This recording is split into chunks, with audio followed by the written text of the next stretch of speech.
छवी कक्षा का पाठ 10 मेरा हमारा तेरा तुम्हारा।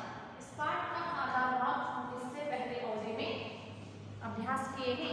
तो आज हम क्या करेंगे, तो मेरा हमारा तेरा तुम्हारा इस पाठ का जो आगे भाग है तो आज हम अभ्यास करेंगे। तो यहाँ मेरा हमारा तेरा तुम्हारा इन चार शब्द हम जो नाम नहीं लेते हैं उसके बदले में इन चार शब्द इस्तेमाल करते हैं। ನಾವು ಎಲ್ಲಿ ಯಾವ ಒಂದು ವಾಕ್ಯದಲ್ಲಿ ಹೆಸರನ್ನ ಬಳಸಿಕೊಳ್ಳೋದಿಲ್ಲ, ಆ ಒಂದು ಹೆಸರಿನ ಸ್ಥಳದಲ್ಲಿ ನಾವೇನ್ ಮಾಡ್ತೀವಿ, ಈ ನಾಲ್ಕು ಶಬ್ದಗಳನ್ನ ಉಪಯೋಗ ಮಾಡ್ಕೊತೀವಿ। ಅದೇ ಈ ಪಾಠದ್ದು मेरा हमारा तेरा तुम्हारा। तो मेरा नाम सविता है। पहले जो चित्र में के आगे जो वाक्य दी गई है, तो मेरा नाम सविता है, मेरा है नन्न। तो सतीश मेरा बड़ा भाई है, यह मेरा कमरा है, यह हमारा घर है। हमारे घर में एक कुत्ता है, कुत्ता वफादार होता है। और यह तेरा खरगोश है, तेरा खरगोश प्यारा है, तेरा खरगोश गाजर खाता है। तो यह तुम्हारा विद्यालय है, तुम्हारा विद्यालय गांव के पास है और तुम्हारा विद्यालय साफ सुथरा है। तो यहाँ मेरा हमारा तेरा तुम्हारा चार शब्द जो चित्र जो दी गई है, चित्रों के सामने वाक्य हैं, वाक्यों में एक चित्र के सामने जो तीन वाक्य हैं, तीन वाक्य पहले में मेरा शब्द इस्तेमाल किया हुआ है और दूसरे जो तीन वाक्य हैं हमारा है। और नंबर 3 का जो चित्र है, चित्र के सामने जो वाक्य है तो वहाँ तेरा शब्द का इस्तेमाल किया हुआ है। और नंबर 4 में यहाँ चित्र दी गई है और चित्र के सामने जो वाक्य दिए हैं तो वाक्य में तुम्हारा शब्द का इस्तेमाल किया हुआ है। ಎಲ್ಲಿ ನಾವು ಹೆಸರಿನ ಬದಲಾಗಿ ಉಪಯೋಗಿಸತಕ್ಕಂತಹ ಶಬ್ದಗಳು ಅವುಗಳೇ ಯಾವುವಂದ್ರೆ ಮೇರಾ ಹಮಾರಾ ತೇರಾ ತುಮ್ಹಾರಾ। ನಾವೆಲ್ಲಿ ಹೆಸರನ್ನ ಬಳಕೆ ಮಾಡ್ಕೋಬೇಕಾಗಿರ್ತದಲ್ಲ, ಅಲ್ಲಿ ಹೆಸರಿನ ಬದಲಾಗಿ ಈ ರೀತಿಯ ಶಬ್ದಗಳನ್ನು ಬಳಕೆ ಮಾಡಿಕೊಂಡು ವಾಕ್ಯವನ್ನ ಮಾಡಬಹುದು। ಹಾಗಾದ್ರೆ ಹಿಂದಿನ ಒಂದು ಅವಧಿಯಲ್ಲಿ ಮೇರಾ ಹಮಾರಾ ತೇರಾ ಈ ಮೂರು ಶಬ್ದಗಳಲ್ಲಿ ಕೊಟ್ಟಿರ್ತಕ್ಕಂಥ ವಾಕ್ಯಗಳನ್ನು ಅಭ್ಯಾಸ ಮಾಡಿದ್ದೀವಿ। ಇನ್ನು ಬರ್ತಕ್ಕಂಥದ್ದು ಕೊನೆಯದು ತುಮ್ಹಾರ। ಹಾಗಾದ್ರೆ ಮೇರಾ ಅಂದ್ರೆ ನನ್ನ, ಹಮಾರ ನಮ್ಮ, ತೇರಾ ನಿನ್ನ, ತುಮ್ಹಾರ ನಿಮ್ಮ। ಹಾಗಾದ್ರೆ ಕೊನೆಗೆ ಅಭ್ಯಾಸ ಮಾಡ್ತಕ್ಕಂಥದ್ದು ನಾವು ತುಮ್ಹಾರ ನಿಮ್ಮ।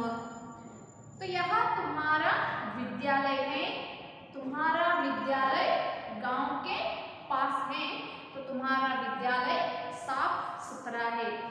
जो चित्र में चित्र दी गई है, चित्रों के सामने जो वाक्य दिए हैं, तो चित्र में देखिए एक विद्यालय है और एक पेड़ का चित्र है और दो लड़के खड़े हैं। यहाँ चित्र दी गई है और चित्र के सामने वाक्य है। तो यह तुम्हारा विद्यालय है, ಇದು ನಿಮ್ಮ विद्यालय। तो तुम्हारा विद्यालय गांव के पास है। तो सभी सारे गांव में एक एक विद्यालय होते हैं और वैसे ही इन चित्रों में दी गई है विद्यालय तो कहाँ है, गांव के पास है। तुम्हारा विद्यालय साफ सुथरा है। जो विद्यालय किताब में चित्र में हम देख रहे हैं, तो चित्र में विद्यालय कैसे है, बहुत ही स्वच्छ है, साफ सुथरा है। ಅಂದ್ರೆ ಇದು ನಿಮ್ಮ ವಿದ್ಯಾಲಯ, ನಿಮ್ಮ ವಿದ್ಯಾಲಯ ಊರಿಗೆ ಸಮೀಪವಾಗಿದೆ, ನಿಮ್ಮ ವಿದ್ಯಾಲಯ ಬಹಳಷ್ಟು ಸ್ವಚ್ಛವಾಗಿದೆ ಅಂತಕ್ಕಂತಹ ಒಂದು ಅರ್ಥವನ್ನ ನೀಡತಕ್ಕಂಥದ್ದು। ಹಾಗಾದ್ರೆ ನಾ ಅಭ್ಯಾಸ ಮಾಡಿದ್ದು ಮೇರಾ ಹಮಾರಾ ತೇರಾ ತುಮ್ಹಾರಾ ಅಂತಕ್ಕಂಥ ಈ ಪಾಠದ ಇದಿಷ್ಟು ಒಂದು ಸಂಕ್ಷಿಪ್ತ ವಿವರಣೆ। ಇದಾದ್ಮೇಲೆ ಬರ್ರಿ ಅಭ್ಯಾಸಕ್ಕೆ। ಅಭ್ಯಾಸ 1 ಸಹಿ ಶಬ್ದ ಚುನಕರ್ ಖಾಲಿ ಜಗ ಬರುವಂತ ಐತಿ। ಸರಿಯಾದ ಶಬ್ದಗಳನ್ನು ಬರೆದು ಖಾಲಿ ಜಗವನ್ನ ತುಂಬ್ರಿ ಅಂತ ಹೇಳಿ ಹೌದು। ಹಾಗಾದ್ರೆ तो मोहन डैश भाई है, तो ब्रैकेट में दी गई है शब्द मेरी मेरा और दूसरा जो दी गई है हमारा हमारे। और नंबर 3 का जो ब्रैकेट में दी गई है शब्द तेरी तेरा। और नंबर 4 का जो शब्द दी गई है तुम्हारी तुम्हारा। ಹಾಗಾದ್ರೆ ಈ ಬ್ರಾಕೆಟ್ ನಲ್ಲಿ ಕೊಟ್ಟಂತಹ ಶಬ್ದಗಳು ಎರಡೆರಡು ಶಬ್ದಗಳನ್ನ ಕೊಟ್ಟಾರೆ, ಅದರಲ್ಲಿ ಸರಿಯಾದ ಯಾವ ಶಬ್ದ ಐತಲ್ಲ ಅದನ್ನ ನಾವು ಏನು ಮಾಡಬೇಕು, ಆಯ್ಕೆ ಮಾಡಿ ಅದರ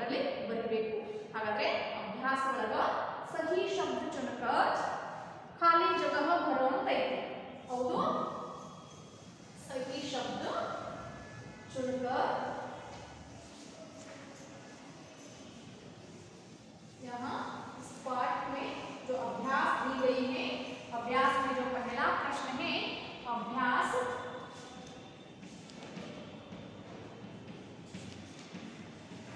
सही शब्द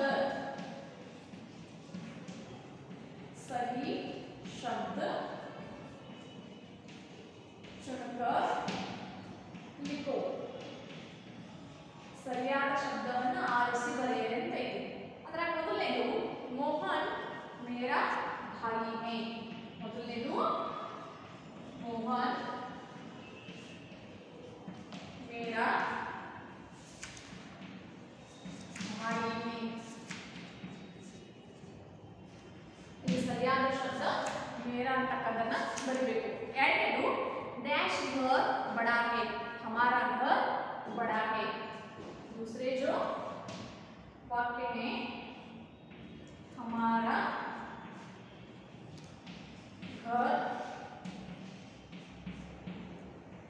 बड़ा है. ಇಲ್ಲಿ हमारा ಅಂತಕ್ಕಂಥ ಶಬ್ದ ಸರಿಯಾದದ್ದು. ಇನ್ನು ಮೂರನೇದು तीसरे जो वाक्य है डैश नाम क्या है. ಇಲ್ಲಿ तेरा नाम क्या है. तेरा नाम क्या है. नंबर 4 जो वाक्य है तुम्हारा गांव कहाँ है. तुम्हारा जो शब्द दी गई है इन दोनों में से एक सही शब्द है तुम्हारा. तुम्हारा गांव कहाँ है. तुम्हारा गांव कहाँ है. तो यहाँ देखिए ये वाक्य पूर्ण हो गए हैं. ये अभ्यास पहला प्रश्न है सही शब्द चुनकर खाली जगह वाले में से मोहन मेरा भाई है. हमारा घर बड़ा है. तेरा नाम क्या है. तुम्हारा गांव कहाँ है. ಇದರಲ್ಲಿ ಬ್ರಾಕೆಟ್ ಒಳಗ ಶಬ್ದಗಳನ್ನ ಪಡೆದಲ್ಲ ಅವನು ಸಹ ನೀವೇನು ಮಾಡಬೇಕು ಫೇಸ್ಬುಕ್ನಲ್ಲಿ ಬರೀಬೇಕಾದ್ರೆ ಬರೆದು ಆಮೇಲೆ ಏನು ಮಾಡ್ರಿ ಈ ವಾಕ್ಯಗಳಲ್ಲಿ ಶಬ್ದಗಳನ್ನು ಬರೆದು ಪೂರ್ಣ ಮಾಡ್ರಿ. ಇನ್ನು ಎರಡನೇದು ಮಿಲಾನ್ ಕರೋ ಅಂತ ಇದೆ. ಮಿಲಾನ್ ಅಂತ ಹೊಂದಿಸಿ ಬರೆಯೋದು. ಪ್ರಶ್ನೆ ಎರಡನೇದೊಳಗೆ ಮಿಲಾನ್ ಕರೋ ಮಿಲಾನ್ ಕರೋ ಅಂತ ಇದೆ. ಅದ್ರಾಗ ಮೊದಲನೇದು ಸತೀಶ್. ಮೊದಲನೇದು सतीश. ಎರಡನೇದು ಕುತ್ತ. ಮೂರನೇದು ಖರಗೋಶ್. ನಾಲ್ಕನೇದು ವಿದ್ಯಾಲಯ. ಹಾಗಾದ್ರೆ ಇವರು ಮುಂದೆ ಪಟ್ಟಂತಹ ಶಬ್ದಗಳು ಯಾವಂದ್ರೆ ಗಾಂವ್ ಕೆ ಪಾಸ್ ಹೈ. ಮೊದಲನೇದು गांव के पास है. ಎರಡನೇ ವಾಕ್ಯ सविता का बड़ा भाई है. सविता का बड़ा भाई है. और नंबर 3 है वफादार होता है. वफादार होता है. और नाल्कनेदु प्यारा है. नाल्कनेदु प्यारा है. इविಷ್ಟು ಒಂದಿಷ್ಟು ಬರೆಯಲಿ ಅದಾವ. ಇದನ್ನ ನಾವು ಸರಿಯಾದದನ್ನು ಬರೆಯಬೇಕು. ಸತೀಶ್ सविता का बड़ा भाई है. ಇದರ ಮೊದಲನೇದು ಇಲ್ಲಿ ಬರೀತೇನೆ ನೋಡ್ರಿ. ಇದರ ಮೊದಲನೇದು ಉತ್ತರ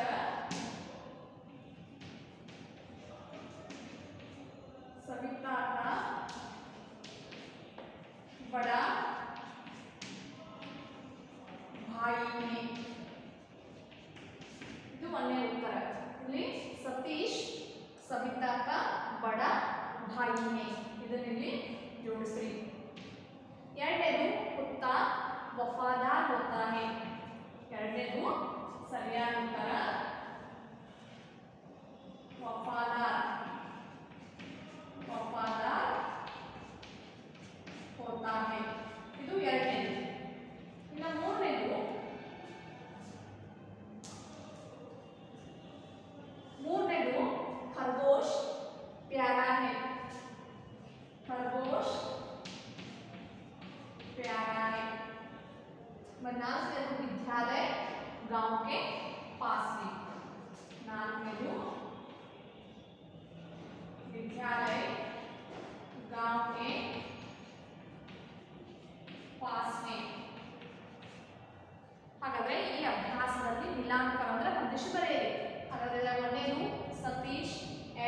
ಕುತ್ತ, ಮೂರನೇದು ಖರಗೋಶ್, ನಾಲ್ಕನೇದು ವಿದ್ಯಾಲಯ.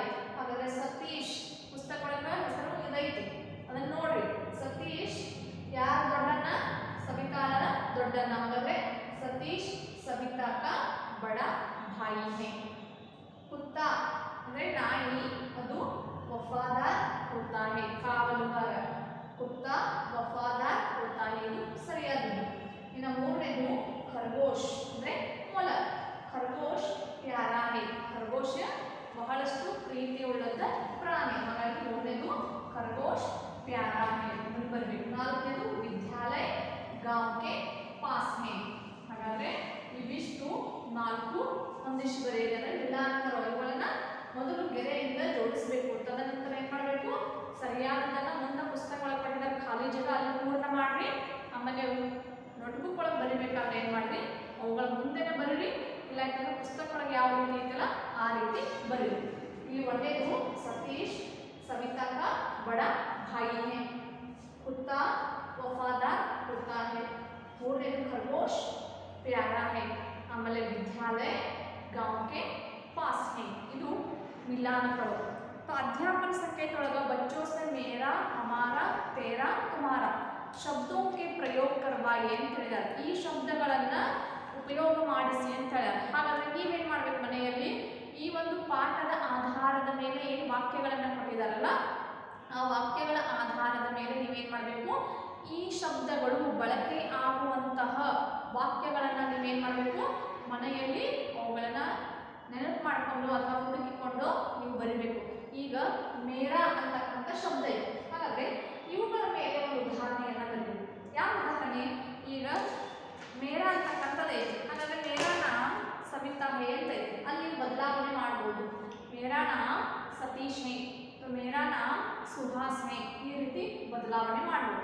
ಹಾಗಾದ್ರೆ ಸವಿತಾ ಮೇರಾ ನಾಮ್ ಹೇ ಸವಿತಾ, ಸತೀಶ್ ಮೇರಾ ಬಡಾ ಭಾಯಿ ಐತಲ್ಲ, ಅಲ್ಲಿ ಹೆಸರನ್ನ ಬದಲಾವಣೆ ಮಾಡಿ ವಾಕ್ಯವನ್ನ ಹಾಕಬಹುದು. ಆದ್ರೆ ನೀವೇನ್ ಮಾಡ್ರಿ? ಮೇರಾ ಹಮಾರಾ ತೇರಾ ತುಮಾರ ಏನ್ ಈ ಪಾಠದ ಒಂದು ವಾಕ್ಯಗಳನ್ನ ಕೊಟ್ಟಿರಲ್ಲ ಚಿತ್ರದ ಮುಂದುಗಡೆ, ಆ ವಾಕ್ಯಗಳಲ್ಲಿ ಏನ್ ಶಬ್ದಗಳ ಪ್ರಯೋಗ ಆಗ್ಯದ ಆ ಶಬ್ದಗಳಲ್ಲಿ ಉಪಯೋಗ ಮಾಡ್ಕೊಂಡು ಏನ್ ಮಾಡ್ರಿ? ನೀವೇ ಸ್ವತಃ ವಾಕ್ಯಗಳನ್ನ ಮಾಡಲಿಕ್ಕೆ ಪ್ರಾರಂಭ ಮಾಡ್ರಿ. ಯಾಕಂದ್ರೆ ಒಂದು ವಾಕ್ಯವನ್ನ ನೀವು ಸ್ವತಃ ಮಾಡಲಿಕ್ಕೆ ಪ್ರಾರಂಭ ಮಾಡಿದ್ರೆ ಅಂದ್ರೆ ಅಲ್ಲಿ ಏನಾಗ್ತದೆ? ಯಾವುದೇ ಒಂದು ವಾಕ್ಯವನ್ನ ಕೊಟ್ಟರೆ, ಒಂದು ಶಬ್ದವನ್ನ ಕೊಟ್ಟರೆ ನೀವು ಸ್ವಂತ ವಾಕ್ಯದಲ್ಲಿ ಮಾಡ್ತಕ್ಕಂಥದನ್ನ ಕಲಿತೀರಿ. ಹಾಗಾದ್ರೆ ನಾವು ಇವತ್ತು ಅಭ್ಯಾಸ ಮಾಡಿದ್ದು ಮೇರಾ ಹಮಾರಾ ತೇರಾ ತುಮ್ಹಾರ ಅಂತಕ್ಕಂಥ ಪಾಠ. ಹಾಗಾದ್ರೆ ಈ ಚಿತ್ರದ ಮುಂದುಗಡೆಗೆ ಕೊಟ್ಟಂತಹ ವಾಕ್ಯಗಳನ್ನ ಕೆಲವೊಂದು ಚಿತ್ರಗಳನ್ನ ಬೋರ್ಡ್ ಮೇಲೆ ತೆಗೆದು ಅವುಗಳ ಬಗ್ಗೆ ವಿವರಣೆಯನ್ನ ಮಾಡಿದ್ದೀನಿ. ಹಾಗಾದ್ರೆ ಕೆಲವೊಂದು ಈ ಒಂದು ಹೋದ ಒಂದು ಅವಧಿಯಲ್ಲಿ ಆಗಿತ್ತು. ಆದರೆ ಈ ಒಂದು ಅವಧಿಯಲ್ಲಿ ಕೇವಲ 4 ವಾಕ್ಯಗಳು, 3 ವಾಕ್ಯಗಳು ಅಷ್ಟೇ ಉಳಿದಿದ್ದು. ಅದು ಕೊನೆಯ ಚಿತ್ರದ ಮುಂದುಗಡೆ ಇರತಕ್ಕಂಥ ವಾಕ್ಯಗಳು. ಹಾಗಾದ್ರೆ ಯಹ ತುಮ್ಹಾರ ವಿದ್ಯಾಲಯ ಹೇ, ತುಮ್ಹಾರ ವಿದ್ಯಾಲಯ ಗಾಂವ್ ಕೆ ಪಾಸ್ ಹೇ, ತುಮ್ಹಾರ ವಿದ್ಯಾಲಯ ಸಾಫ್ ಸುಥರಾ ಹೇ, ಈ 3 ವಾಕ್ಯಗಳು ಉಳಿದಿದ್ದು. ಹಾಗಾದ್ರೆ ಇವತ್ತಿನ ಅವಧಿಯಲ್ಲಿ ನಾವು ಏನ್ ಮಾಡಿದ್ವು? ಅವುಗಳನ್ನ ಅಭ್ಯಾಸ ಮಾಡಿ ಜೊತೆಗೆ ಈ ಪಾಠದ ಪ್ರಶ್ನೆ ಉತ್ತರನ ಕೇವಲ ಬಿಟ್ಟ ಸ್ಥಳ ಮತ್ತು ಹೊಂದಿಸಿ ಬರೆಯಿರಿ ಅಷ್ಟೇ ಕೊಟ್ಟಿದ್ದಾರೆ. ಅವುಗಳನ್ನ ಏನ್ ಮಾಡ್ರಿ? ಮೊದಲು ನೀವು ಪಕ್ಕನೆ ಬಿಡಿಸ್ಬೇಕಾದ್ರೆ ಒಂದೊಂದು ವಾಕ್ಯಗಳನ್ನ, ಒಂದೊಂದು ಉದಾಹರಣೆಗಳನ್ನ ನೀಡ್ರಿ. ಯಾವುದಕ್ಕ? ಮೇರಾ ಹಮಾರಾ ತೇರಾ ತುಮ್ಹಾರ ಒಂದೊಂದು ಉದಾಹರಣೆಗಳನ್ನ ನೀಡ್ರಿ. ತದನಂತರ ಏನ್ ಮಾಡ್ರಿ? ಅಭ್ಯಾಸವನ್ನ ಹೊಂದಿಸಿ ಬರೆಯಿರಿ ಮತ್ತು ಬಿಟ್ಟ ಸ್ಥಳವನ್ನ ಪೂರ್ಣ ಮಾಡ್ರಿ ಅಂತ ಹೇಳ್ತಾ ಈ ಒಂದು ಅವಧಿಯಲ್ಲಿ ನಾವು ಏನ್ ಮಾಡೋಣ? ಈ ಅಭ್ಯಾಸವನ್ನ ಮುಗಿಸ್ತಾ ಇದ್ದೀನಿ. ಇನ್ನು ಮುಂದಿನ ಅವಧಿಯಲ್ಲಿ ನಾವು ಮುಂದಿನ ಪಾಠದೊಂದಿಗೆ ಭೇಟಿಯಾಗೋಣ ಅಂತ ಹೇಳ್ತಾ ನಿಮ್ಗೆಲ್ಲರಿಗೂ ಧನ್ಯವಾದಗಳನ್ನು ಹೇಳ್ತೀನಿ.